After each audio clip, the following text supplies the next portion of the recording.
Kia ora, and welcome to Constellations and All That. I'm your host, Tracy Cartwright, and together we will be exploring the world of family constellations with facilitators and clients from around the world, looking at different perspectives and experiences in the work, having a cup of tea and just chatting with some friends around their experiences in constellations. We'd love for you to join us. I hope that you enjoy this series as much as I have loved making it.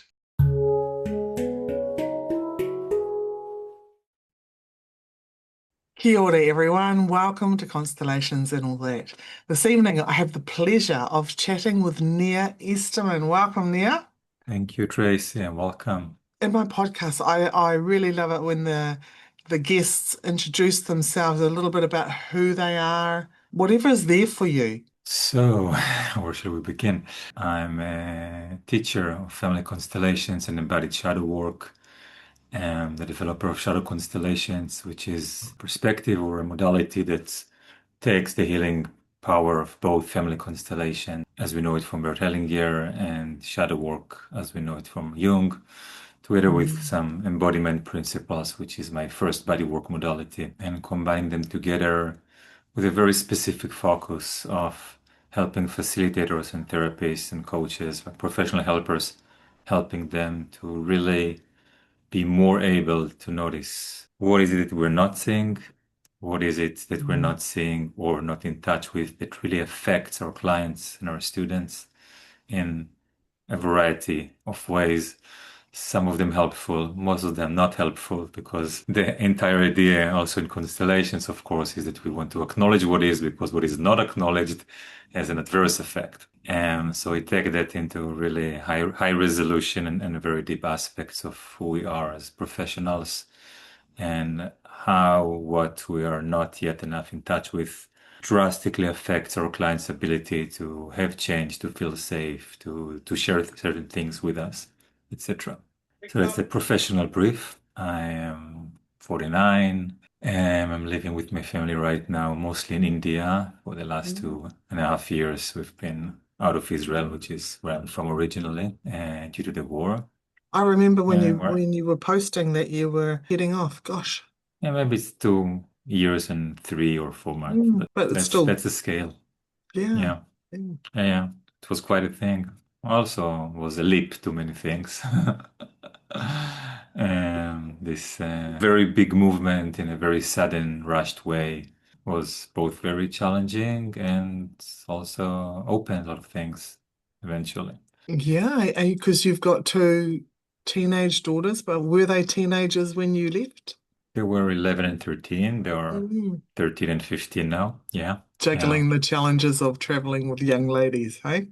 Yeah, we're not always traveling. We're like half the year or even 8 months we're here in India, in Goa, in a more stable environment when there is, well, it's not exactly a stable community, but a community with some stable elements and international school and all of that. And the rest of the year we are visiting family at home, and in each year we do something else. Last year we went to the United States and went to the Constellation Intensive in New Mexico that Leslie Nips is organizing, taught in Boulder, Colorado, and visited Central America. So really trying to make something very expansive and alive from this very turbulent time.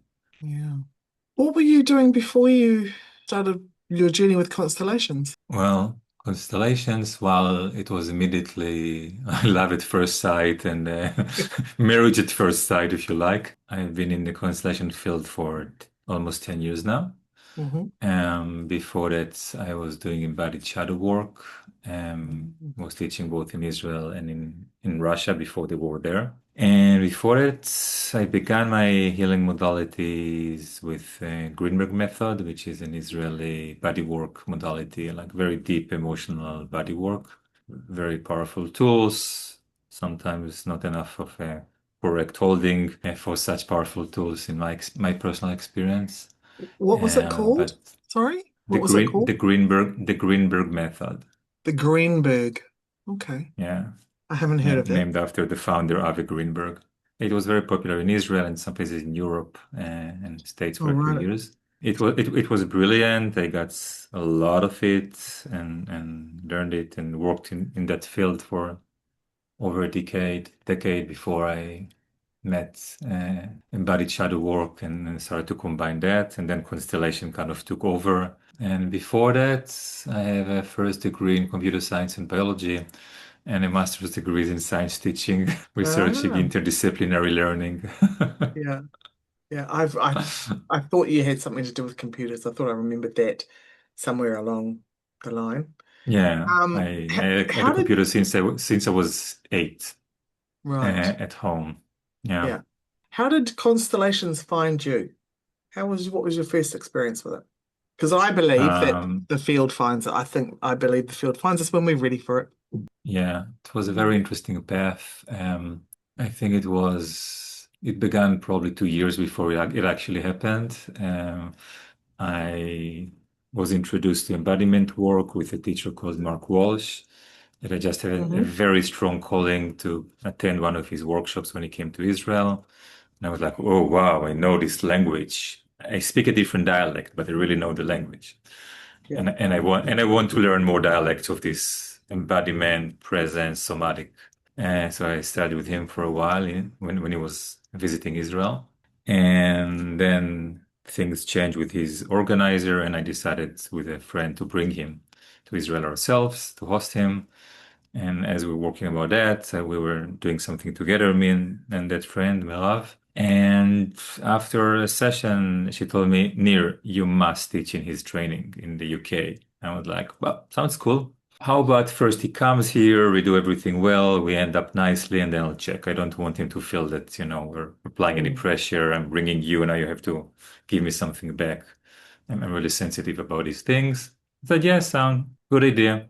The next day she called me and says, listen, he's opening a training in Moscow and the body psychotherapist who's teaching shadow work and body shadow work cannot make it to Moscow on these dates. The organizer asked him, who should she invite instead? He told her, ask Merav. And Merav told him, Nir is your person, which is Mm. how I got to Russia, to Moscow to teach embodied shadow work as a part of an embodiment training. It was beautiful in many, many ways, thoughtful, creative, powerful. And as a part of the training there, every night they would have some embodied movement practice or 5 rhythms or a conscious movement or something. And I was struck by that because until that time, everything I knew about dancing was either very formal dancing or a kind of you go to a dance because you want to get laid. And I didn't like this and I didn't like that. Yeah. And suddenly, like, oh, conscious movement and people looking in the eyes and people really trying to sense each other and to connect. And I was like, wow, I called my wife telling her, when I get back to Israel, we must do some other kind of dancing because it was always some place that we did not connect. She's a natural Mm. dancer. I'm not. I bet she was So happy to hear that then. she was, although it's still, we really still dance in very different styles, but but we did dance together in a ceremonial wedding in India a year and a half ago when the guests were expected to do some show and it was brilliant. So something went well. Anyways, that led me to learning movement improvisation and modality developed by Lanita Demore, a choreographer and a dancer, with one of her teachers. And when that ended, one of my colleagues there told me, well, we need to move to the next thing that we need to study because we need to study something. I think I found the right teacher, and she's coming to Israel to teach Family Constellations or something like that. So I'll speak with her, I'll sense her out. Anyway, she brought me and two other friends to an introductory workshop with Sakino, which was my first constellation, turned out to be my first constellation teacher. And I went there really like I have a full practice already for some years. I'm happy with what I'm doing. I have good results, happy clients, good reputation. And yeah, it's a professional thing to do to learn some new tools once in a while. So you can hear the Hebrews in my voice. And then after 2, 3 hours, I was chosen to be in a demo. And I just sat there crying, shaking, trembling, and doing some work about the Oh, burden I was carrying for my father. And I was like, okay, I'm going to learn this yeah. Yeah. modality. And from there, everything flowed real fast. I mean, I was talking to a friend that was visiting my wife when I was in that workshop. My wife and the children went to visit my parents, and a friend of ours of many years came to visit uh, them in my parents' place. And she wrote me that evening, "What happened to your father?" I was like, "What happened?" He started talking with me. He never speaks with me. This was, Oh, 2 hours after the session. Like, okay, very interesting. And maybe it was 3 days after I was standing alone in my clinic and giving myself a self constellation about me and bigger me. And bigger me was like, come, come, it's about time you move your lazy butt and get closer to me because it's time. yeah. Okay, need to grow. And I think it was a month later that I gave my first Shadow Constellations workshop. It was very minimal, just took the basic idea of being able to represent other work that I already did with the shadow. And so I did it with like advanced students who already knew me and I took a full training with Sakino and I felt like I need more. So in parallel, I started learning the constellation path with Sharon Bartal-Kimchi and Ilan Novakovic and Ishai Gaster, who's the founder of the school. Yeah, it just flowed very quickly. Like I brought it to my practice. I started working one-on-one with my clients very quickly. Yeah.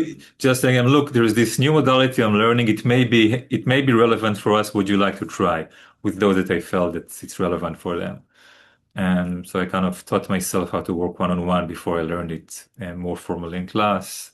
Wow. It was really like something that was just waiting for me to discover it. And like, and it felt so complete and so connected Yeah. and so essential, this systemic perspective, which I had, but not in that way. And entire understanding of how intergenerational trauma affects us. I'm second generation to the Holocaust on both sides. My parents were, Mm. I mean, my father is an orphan from the war. He was born 2 or 3 years before. Grew up in an orphanage. My mother was born inside the Warsaw ghetto. And I was always, as a child, I remember I was fascinated by the World War stories. I've read here and there, but we didn't talk about it. Just, just facts. And, life is basically good. And I realized how much this unspoken history, or maybe So known but close to not really you. felt Yeah. Yeah. history, yeah, really Yeah. affected me in so many levels. Sometimes, hilarious. I mean, I think when I was 40, more or less, I gave a workshop one day of family constellations, shadow constellations. It was about the client's mom being in the Ukraine's in the famine and during World War II. And it wasn't easy. And I'm like, okay, fine. And we went through. The results seemed to be good. I went home. I opened some folder that I needed to check something in, and off falls a sheet of paper. It was a folder of all things that I needed to file and I didn't get to file yet. And on the other side of it, it was like a draft paper that I received from my father, like a bunch of draft papers he printed on one side and to recycle on the other side. And it just happened to tell his for some interview that he did, and he basically said, "My earliest memory is that I'm always hungry." Wow. Wow. And that Yeah. was Friday or Saturday. And on Sunday, his regular day in Israel, I went to the clinic and suddenly I stopped myself and like, this is the first day in my life that I went out of home without making sure I have food. I never realized it. Yeah. That unconscious impact of it all. Yeah, Connection like I would together. always either have food with me or make sure I have money and somewhere where I can buy food in the time that I have. Like it was Mm. so normal that I never thought that I'm doing it. And suddenly it stopped. Yeah. Wow, Um, amazing. And the odds for your parents to both have survived that. It's beautiful. yeah, that's, yeah, Yeah. very. to be babies in that time, right? Yeah. No, it was a whole story. Like my mom was separated from her father, left her mother for another woman in the ghetto. Yeah, my mom was then smuggled out, separated from her family, and moving around, being hidden by a Polish family, Mm. and smuggled out by a friend of the family who was an ambulance driver in the resistance. Well, I like think one it of was. those, there's a movie made about something like that. Was she one of those babies? I don't think so. Not that I know of. I would have known, and I don't think Yeah, so. yeah. But yeah, lots of stories. Yeah. Miracle. And the miracle of this work, and I think I remember when I first was learning constellations and I heard that part of the reason that Hellinger wanted to bring this work, but well, when it came through and then he really brought it into Germany was because of the trauma, not of the ones that survived, but the grandchildren that were coming through, right? Mm. Your generation, basically. And there was so much addiction and suicide and mental health on Yeah. both sides from Hmm. the Germans and the Jewish people as well, from those who were left. Yeah. And I think it's ironic or interesting and at the same time a blessing that this has been brought through in the country where so much pain was transmitted. Yeah, It's tragic, really. yeah. And quite a few very amazing deep healing processes have come out of Germany since around that time as well, haven't they? So Yeah. Same in Israel, actually. And both yeah, had like a bunch of really powerful healing modalities in the last 80 years. yeah. Um, I guess it spurs it on, right? It fires up the the need for, I don't know if that's the right words, the right terminology. I mean, I guess that everyone there is, I mean, as I work globally with more and more countries, and I've yet to see a country that is not in great need of healing. It's Hmm. the way Oh, it yeah, shows up is absolutely. different. Yeah. The way Yeah, how people, to what degree people are aware of it, how urgent it is changes. But like we are all under the influence of so many cultural and collective layers of colonialism and war and disasters and famines and migration and absolutely. everything. Yeah. Absolutely. So can you tell us a bit about the shadow work? Because I know you've got an event coming up in Bali, which Yeah. is a real Yeah. shame because it's around the same time that we're having an event here in New Zealand. But it's okay. Oh, I'm It's a big sorry. event, it's all right. It is a shame. At some point in time, I just stopped trying to match my events with other events because there are always some events somewhere. There's always something going on, exactly. So Yeah, tell us which is about this amazing. and yeah. Okay, the shadow. So the shadow is basically, I mean, as a term, it's a Jungian term for those aspects of self that we deny, repress, and disown, which are, big words. But basically, it says that we have, in order to belong to our families or to feel loved and appreciated and safe in our families, we had to not be certain things. So, for example, if you grew up in a family which is very ordered, then you can't be chaotic. And if you grew up in a family which is very fair, then you can't be unfair. And if you grew up in a socialistic family, you can be a capitalist. And if you grew up in a peace-loving family, you can be the fighter that you were born to be.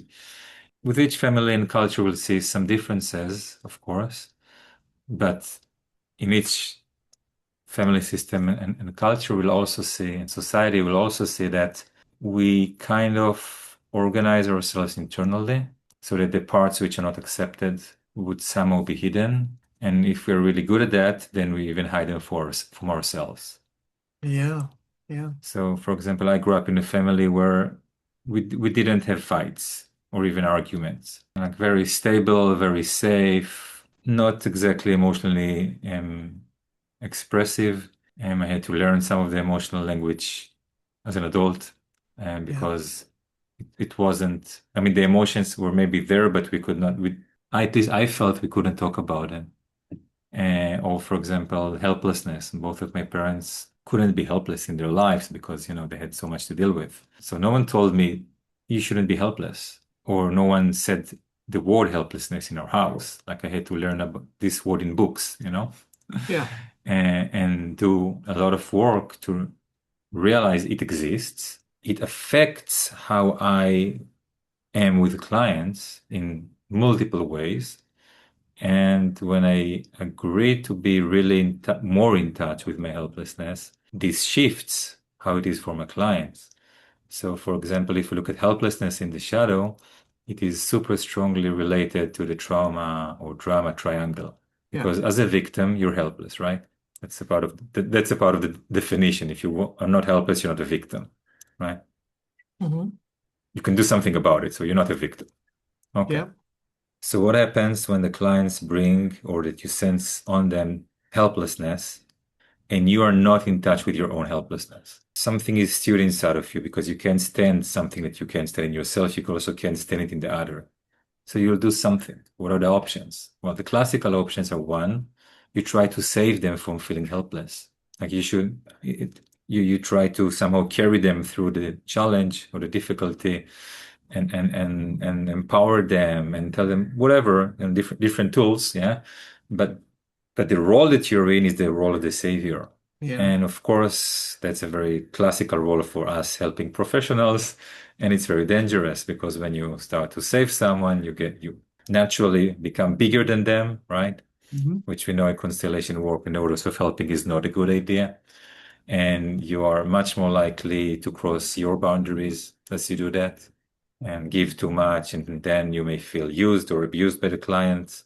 Oops, you just move from the savior to being a victim yourself.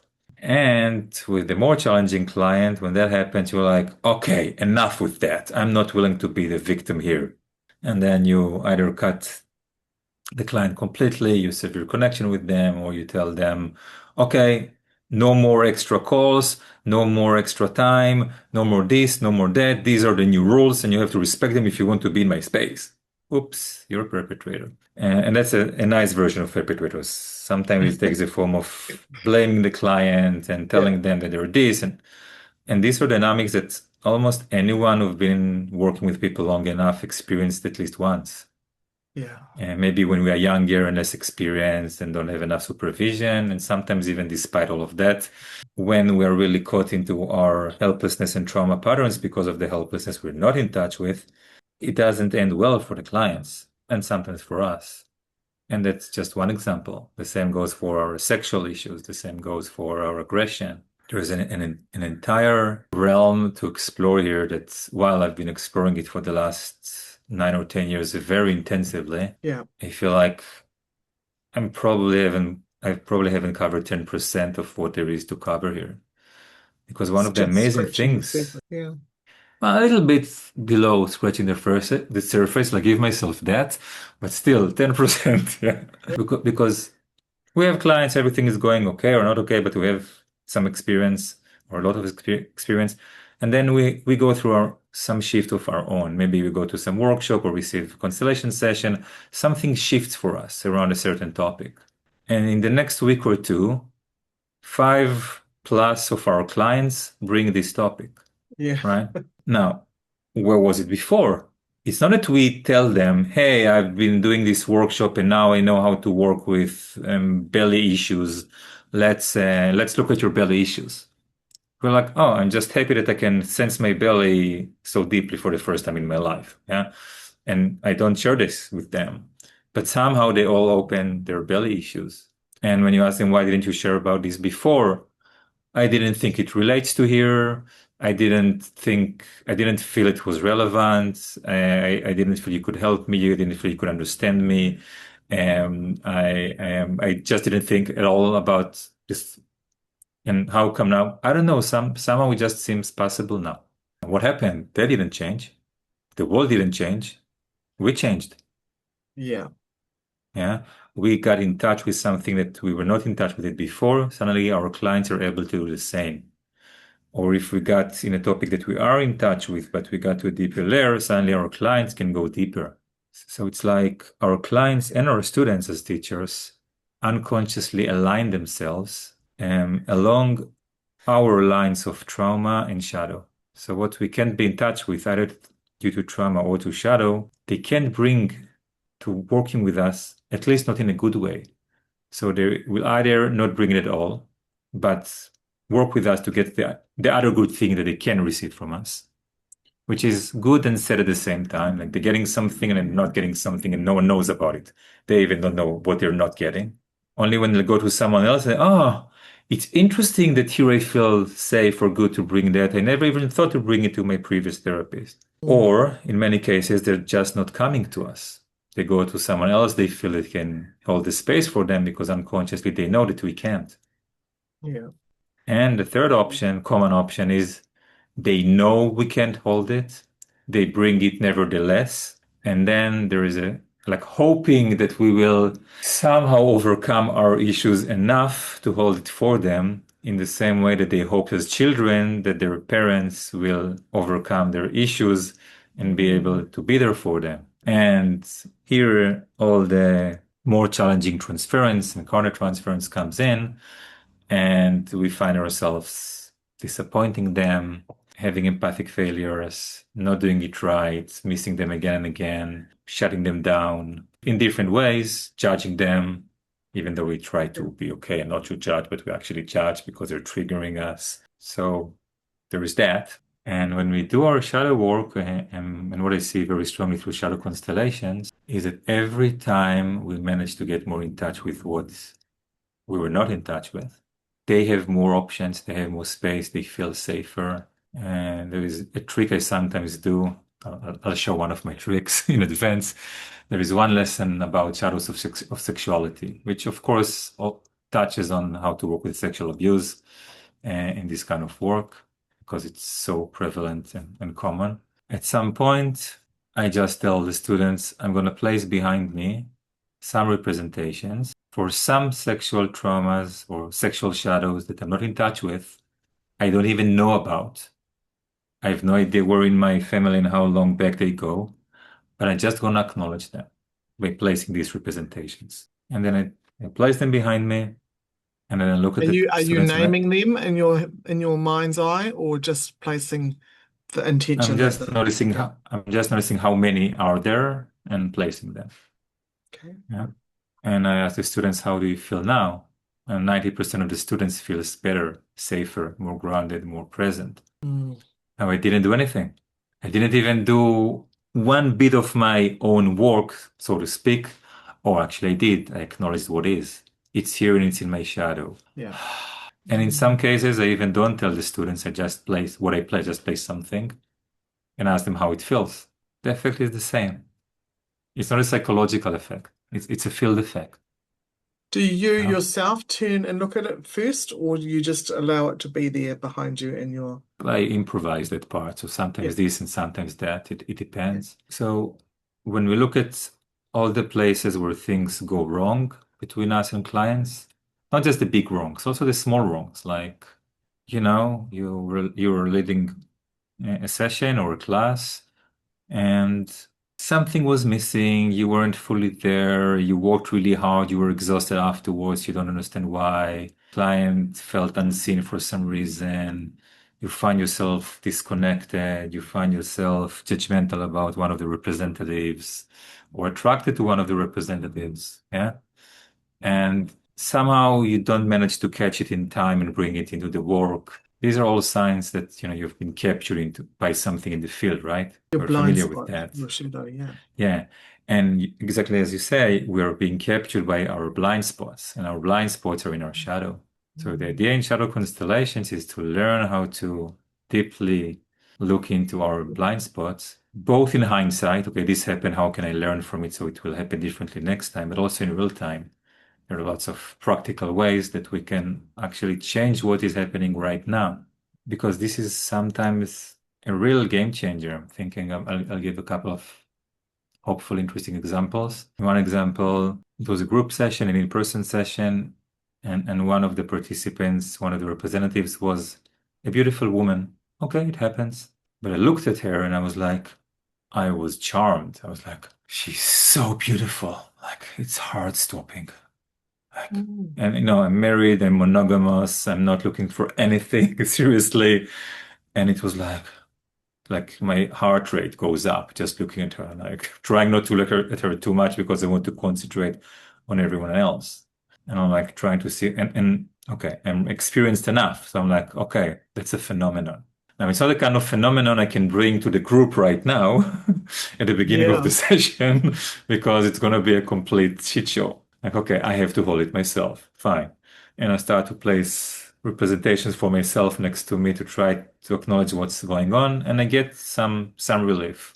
And enough to hold the session. And then at some point in the session, it comes up that there is something we don't talk about.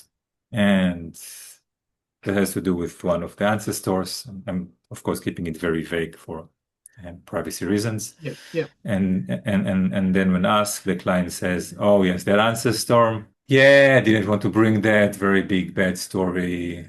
It was incest." And the moment he Mm. brought the incest, I was like, "Oh, she's just beautiful. That's it. Done. Finished."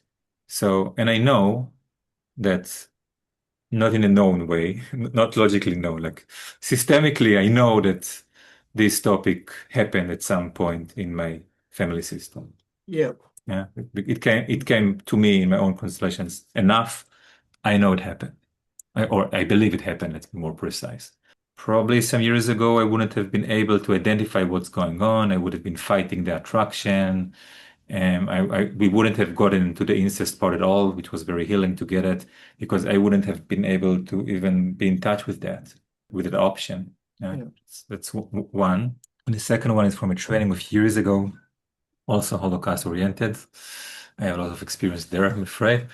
The Um, Holocaust. yeah, Yeah. and the client was a student that his father was from Romania, and as a small child, he was taken into work camps in Romania. And already before the session, again, because I trained myself to notice if there is something that I'm not enough in touch with in advance. That's a part of Mm. what Yeah. I'm training myself to do. And I was like, yeah, there are two things. And I have 5 minutes before the session begins. Fine. I placed two representations for them and forgot about it. And then as the session develops, I feel that, oh, there's something going on. I'm not sure. And then I remember the two representations. I picked up one of them, tuned in. Okay, this is what we need to acknowledge. Yeah, it's not completely in my shadow, but partly in my shadow. Now I can name it, and the session could move nicely. And then after another short while, it completely got blank, stopped. We felt everything was gray, Sorry, the no constellation sun. stopped. Yeah, all the representative felt like they don't know what's going on. It's heavy. It's gray. For 20 minutes, I tried everything in my repertoire. Nothing worked. Just nothing worked. Yeah. One of these, hell sessions that you just want them to finish, which to say is you're being captured by helplessness because you can't help them. And I just didn't know what to do. And it's a class, I'm a teacher. It's even more embarrassing and frustrating. How would it look? All it blah blah in my mind. And I'm like, okay, Mm. let's stop everything and take a moment just to be with what is happening here. And as I do that, my head just turns by itself to the other representation I placed in advance. I go there, I tune in, and I'm like, oh, the father of the client lost his father when he was 8 in the work camp. His father is an orphan from his Yeah. father. Well, guess what? My father too. What I did was just tell this to the group. I didn't bring any super move, any angels or something to save the situation. Yeah. I Yeah. said, well, I'm noticing this, that something feels stuck and gray and lonely and hopeless. And I feel it in myself too. And we see that nothing seems to work. Okay, that happens. And I'm noticing that my father was also an orphan. And as I say that, the sun moved into the window, light came into the room, everyone felt Amazing. free to move. Yeah. Yeah. Okay. Beautiful. Yeah. Yeah. So for me, I'm a bit of a safety freak. Yeah. For me, one of the major reasons to do this work is because it makes us safer. Not completely safe because we can never be completely safe. Some clients or students will manage to draw out of us something that will re-traumatize them or reenact trauma with them. I don't know a serious facilitator or therapist who haven't missed up on some people in their career, Yeah. but it makes us safer. it makes us able to work with people who are more traumatized, especially with more complex traumas. It makes us recover faster, sometimes already inside a session. And I also really love this work because it is about peace. Because why do we fight people on the deep level? Yeah. We fight people because we feel that they're not like us. They're evil, we're good. They don't understand how it is, how to live right or to relate right or to communicate well. They don't see us. We see people. They don't see people. So basically, we're projecting our shadow onto other people, and only then we can really fight them. We do it also on the collective level as nations. There are death lovers. We are life lovers. There are blasphemous. We worship a true God. They are aggressive and colonialists. We are progressive and whatever. It's the same shit. Sorry, excuse me, French. It's the same thing No, happening over and over again. yeah. Yeah. As I said, It's like it's welcome here. It's welcome here. Because it's true. so so I believe that a lot of the fighting that we have with people is result of shadow, and the shadow is the child of trauma, the Mm. trauma of the previous generations. So what allowed or hindered our ancestors in their survival may go to the shadow or to the persona, to who we should be. Yeah. If we survive because we were strong, so from now on, our family name will be strength and will always be strong, meaning we can't be weak. And if we is not just my family, it's my entire culture, this is how my culture would be, which is fascinating to see how the cultural aspects of the shadow come into play, also in how we facilitate for others. For example, I've given a training in Mumbai a while ago, and some of the exercises that I teach there are meant to develop the participants' differentiation, being distinct. This is mine. This is me. This is you. This is what I project on you. This is the same thing in myself, etc. Okay, they couldn't get it because Indians aged 40 at least and plus grew up in joint families. The idea of there is a fully individual you is here, but it's not in the body. In the body, everyone sees everyone's business kind of thing. Yeah. So becoming distinct goes against the culture. So when they were actually practicing the processes that I taught them, all of them did it differently than I taught them. And it was like very clear, very simple process. I laid it down on the blackboard. It was all written, didn't help. And then we could acknowledge it and then it got better. Or another day, I taught another structure and all of them did it differently. So I asked them, why did you do it differently, the facilitators? And they were like, well, the client, I told the client to do what you told me to do, to tell them, and they wanted to do something else. I was like, oh, India is accommodating. You need to accommodate your clients. And after I've taught both online and in person in many places in the world, I can see how the culture, the cultural roots and the cultural shadows unconsciously affect our facilitation style in fascinating ways, which is why we also teach a lesson about cultural shadows in the training, so that we are more aware of that, understanding, accepting our culture so that we can be in touch with its shadows rather than trying to overcome them or ignore them and then make them come alive in our work. Yeah. Yeah. Brilliant. It is such powerful work, constellations in itself, but you've Mm. put that, what you're offering is such a valuable tool on top of it. I mean, it's combined, but the whole shadow side of it, because it is such an important part of being a facilitator. I've learned much on my journey, as I'm sure all of us have, but yeah, it's definitely part of the journey, right? Yeah, it's never boring here, I can tell you that. Yeah. Yeah, and the training in Bali will happen on the 17th to the 22nd of April this year, 2026.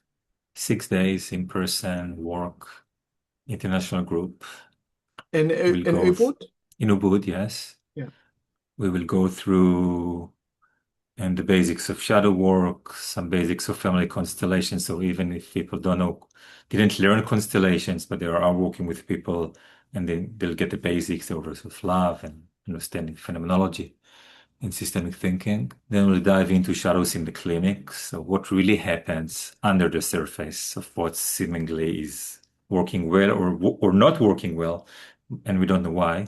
Yeah. Cultural shadows, golden shadows, which are about, Golden yeah, shadow. yeah, because normal shadows, it's like what you think is bad and you don't want to be associated with. And Right. golden Yeah. shadows, it's about what you think is great and you're sad that you don't have it in yourself. And then you Ah, are more likely to admire or to fall in love or to be attracted to people who have it. This is a part right. of what happens in with gurus, for example. It's like I don't have that kind of connection, spiritual connection to the divine that my guru has. So I look up to my guru and I kind of confuse the guru with the connection to the divine. Yeah. Because for me, this is who they are. So it's kind of a transference. But we all have a connection to the divine. So why do I feel that I don't have it? Well, for me, the connection to the divine is mixed up with something that is in my regular shadow. So let's say, oh, really spiritual people don't have money, or really spiritual people are hippies, or really spiritual people are abusers, because that also happens. So whatever it is in my system that is alive around this, or really, and you can change spiritual to rich people like that, Yeah. powerful people like that. So we have think, yes, I want to be powerful, but I don't want to hurt anyone. Oops, problem. If for me power means I have to hurt someone, so I want to do Mm. something to change this inner Narrative. mind Yeah. Yeah. and pattern. Yeah. And then we'll dive into shadows of helplessness, which is critical for any person who works with people as a professional helper. Also because of the silent accomplice, which I didn't mention before, but I'll leave that to the training. And we go into shadows of aggression and vulnerability. How do we deal with the aggression and vulnerability of our clients who are not in touch with ourselves? Tricky. Then when the container is strong enough, we go into shadows of sexuality and sexual abuse. And we end up with shadows of death and farewell. Because at least in the West, we are in such a death in the shadow culture. And it affects how we live, and it affects how things end for us, and it affects the we allow ourselves to be in life because it will end one day. So what's the point? And it also has to do a lot with belonging because when we have death in our shadow, we can't really acknowledge the dead people that needs to be acknowledged in our system because we don't want to be in touch with the dead. Yeah. Yeah. And sometimes the result is the opposite. We are over involved with the dead because we don't want to be in touch with it. We don't want to see it. So we are not aware that we had some soul exchange with people who died that needs to be worked with. And some of the people who are depressed or who are suicidal, actually, very often it's a systemic thing, not a personal thing, or at least has a strong systemic aspect to it. It has to do with, we don't even talk about the effect of having dead people in our family. I mean, And outside a constellation lot of people circle. don't talk about the people in the family who have suicided through the generations because Yes.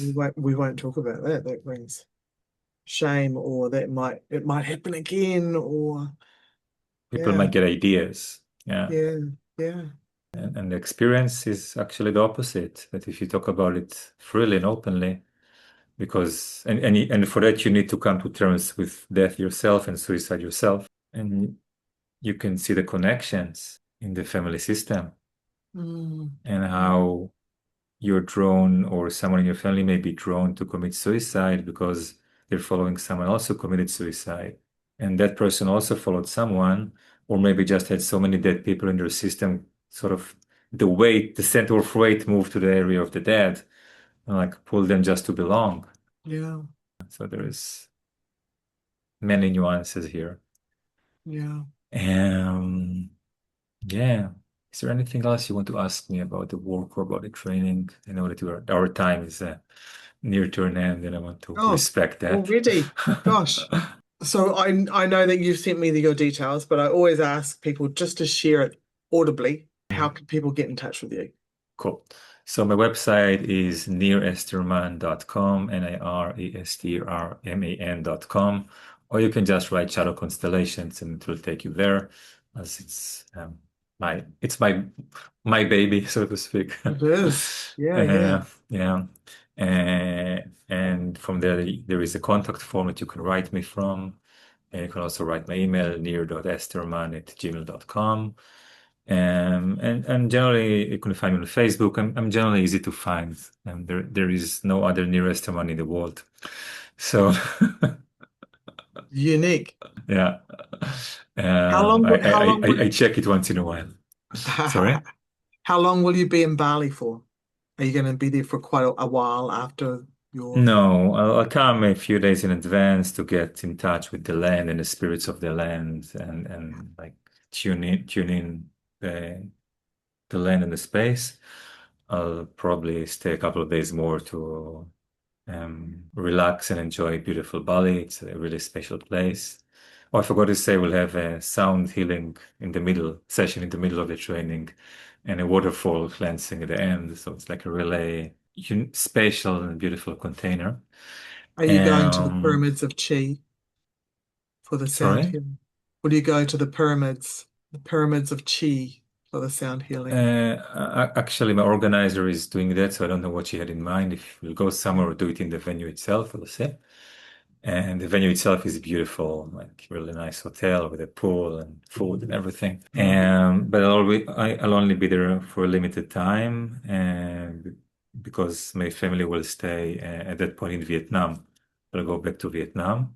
I also have a training there, but it will be in Vietnamese. I mean, I'll be speaking English with Vietnamese translation, so I let the organizer there and do the work. And oh, if anyone here is listening from India, on the beginning of April, I'll have a 2.5 days workshop about incarnation and early prenatal shadows, shadow constellations. So, as you mentioned it, so this will also Oh, yeah. happen soon. Yeah, absolutely. So that's the same one that I did with you, is it? The same course. Similar, yeah, Well, similar. So, yeah. there's always some changes, but similar. And there is Portugal in Sintra that Julin is organizing. Will Oh, come on yeah. September. Yeah. There are lots of options to meet in person this year, in addition to the online trainings. Yeah. Getting FOMO. Never mind. I did so Good. much traveling. That's exactly what I wanted you to feel. Very good. I have achieved. Um, yeah, I did a lot of traveling last year, so I've told myself no traveling this year. Uh, Out of the country. Yeah. Around the country, yes, but Yeah. I touch hear wood, you. there's nothing happening out of the country. But you never know. We'll get to meet in person someday. Someday. I hope so. Oh, yeah, that would be lovely. Yeah. Indeed. Oh, well, one question I usually do ask, how do you describe the work? I'll just throw that in the end because I want to do a little compilation of everybody Mhm. sharing how they do it. So, how do Yeah. you How, describe the work when you meet someone for the first time? constellation work or shadow constellations? What are you asking about? Well, let's start with constellation work. How do you describe that? What I usually do is I ask the person about something in their life that is not working well for them, physical, emotional, relational, mental, otherwise. And then I use what they give me as a way to say, well, let's say the person says, I have a child who is always really angry and I don't know what's wrong with them. Like, okay, so I'm saying, well, let's have a look at it through a constellation perspective. Maybe, for example, this anger, or is it anger or rage? Because when you talk, it sounds like rage. Yes, yes, it's rage. Okay, good. And so that rage, it makes me wonder as a constellator, where is it coming from? Is your child holding only her rage, or is he holding some rage from someone else in the family? Were people in Mm, your family who were very rageful, or who were really traumatized and could not be rageful, but the rage was inside. And I could then bring in some of the shadow and ask, between you and your partner, how do you connect with your own rage? Rage is an important emotion. It's the emotion that you're supposed to feel when you are seriously hurt or abused. You're supposed to feel rage. It gives you the power to fight back. or to do something about it. Yeah. So rage itself, it's not bad, but if your child is not hurt or abused and they feel rage, there must be a reason which is not necessarily only with them. So Mm. this way I start to explain the systemic and the intergenerational aspects and throw in a bunch of the shadow because I say, well, if you're never angry and it's like in a system, from a systemic point of view, if there is something that one part of the system it doesn't carry, someone else in the system will carry for them. It's like carrying a wounded person on a stretcher. Like if you don't hold it, it will fall. So when you don't hold it, someone else holds it. So instead of each one of us carrying one part of it, now someone is carrying two or three, and they fall apart under the pressure. And if you manage to help them by getting in touch with what you're not in touch with, you will help them very likely to make a shift. And sometimes in the constellation, or very often in the constellation, we'll see that I'm not in touch with my anger or rage because my mom grew up with a foster family and she could never allow herself to be really angry. Or Mm. my dad grew up with an alcoholic father, not my story, but with an alcoholic father. And if he would allow himself to rage, he would be beaten to death. Yeah. And then we ask, and why was the father alcoholic? Like, oh, Vietnam. So the story unfolds. So sometimes I explain it like this, and sometimes I just give some examples about intergenerational trauma transfer. And sometimes I just say, it's very shamanic. Depending on the And audience, right? Where do I go with this? yeah, because the whole idea of teaching, I mean, I'm a teacher. Yeah, Mm. not because I teach constellations or shadow work or shadow constellations. I was a teacher before that.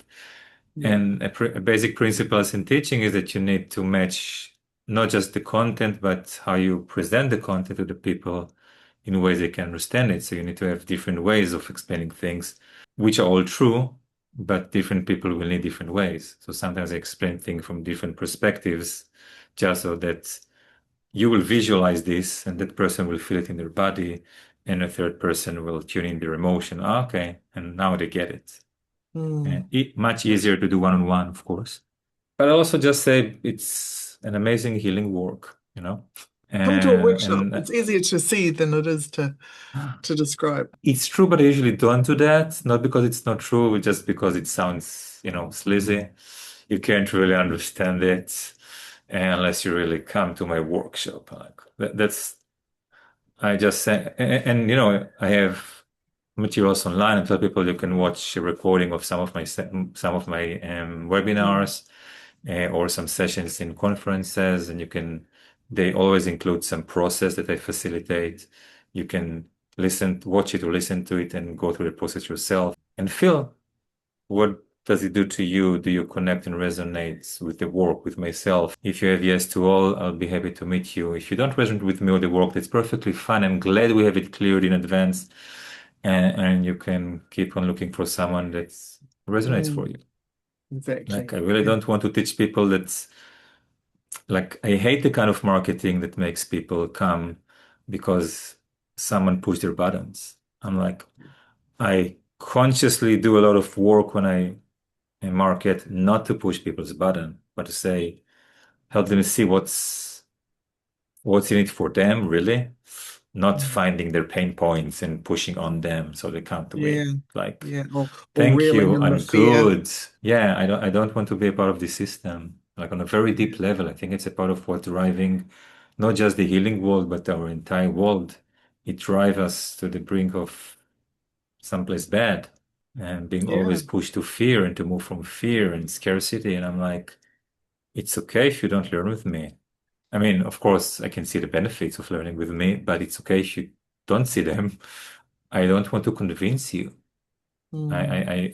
I, I want you to check if you have an inner call, and if yes, let's go there. And if not, for whatever reason, that's really fine. I respect that. I mean, it's more than, good practice business. Like, I really respect that some people should not learn with me at this time in their lives and my life and my professional development. Maybe Mm. only in 10 or 5 or 10 years we'll do it, you know? I had a client once that she was a client for 2 years. Then she wanted to come back when I was already doing constellations. And I was like, let's try this new thing. She's like, okay, let's try this new thing. After 5 minutes, Nir, I'm not connected with this modality. It's not for me. Let's do the other thing. Like, okay, respect that. 4 years later, she learned constellation work with other teachers. And she's a brilliant facilitator. I knew that she will be a brilliant facilitator. I didn't see any reason to push her. You know? Got to be the right So time too, doesn't it? Right yeah, time. exactly. Mhm. So I'm Mm. trusting in that sense. I'm Yeah, inviting, I'm marketing, I'm calling whoever feels called. Please come, all good. But yeah, it's about safety, you know? I want you to feel safe with absolutely. me. Yeah, And if I absolutely. push your buttons, I'm not safe for you. I don't want you to be with me if you feel it and pushing your buttons. That's not the idea. Yeah, and you got to be ready to look at your shadow stuff. It's a big subject for a lot of people, right? But Yeah, as a facilitator, it's so important. it's essential. But, and Mm, that's important, I know that many people are afraid of doing this work because yeah, what will I find? And I just want to say that in the same way that I do my marketing, I also facilitate and teach, which means I'm not telling you that you have to look into your shadows. I'm telling you that there is something for you there, and then you have a choice. And we look together into how to do it in a way which will be safe for you. And that is that's good. important to understand. Yeah, Mm, I don't assume that you consent to look at all of your shadows because you came to a Shadow Constellations training. That doesn't make sense. Like, this is what I'll be teaching, and you always have a choice to participate or not, and to participate differently than what I suggest, to ask for a different option, to say what doesn't work for you, and so that you can see how something can work for you. I can promise that I find the right way for everyone, but I yeah, don't want to do the wrong way to anyone. brilliant. Coming from the heart in authentic space, which is Thank fantastic. you. Yeah, yeah, I really love your work. It's a great admirer of it. So thank you. It's been amazing Thank to you, have you here. I Tracy. can't believe we're well over time, but that's fine. I don't mind personally. As long as Me I'm not neither. taking up too much of your time. Yeah, thank you so much. Look forward to seeing you one day in person, but also sharing this with people because I feel there's so much value that people will receive from this conversation and maybe going forward there will be people that hear it and end up going to Bali with you or find you online. Yeah, Yeah, yeah. thank you so much. I really appreciate the invitation to come here and this lively, gentle, flowing talk with you. Oh, you're welcome. Yeah, yeah. My intention is I've been lucky enough to meet lots of amazing people through either online or in person, and to share it so that others can also receive the benefits. So very grateful. Yeah, Yeah, thank you so much. you're welcome. Thank you for listening. Head over to Instagram and tell me what's resonated for you with this episode. You'll find me at tracy.cartwright. That's Tracy with no E. Cartwright, or head over to my website, tracycartwright.co.nz, and receive a free audio with the gift from your ancestors. So until next time, be kind to yourself and have fun doing it.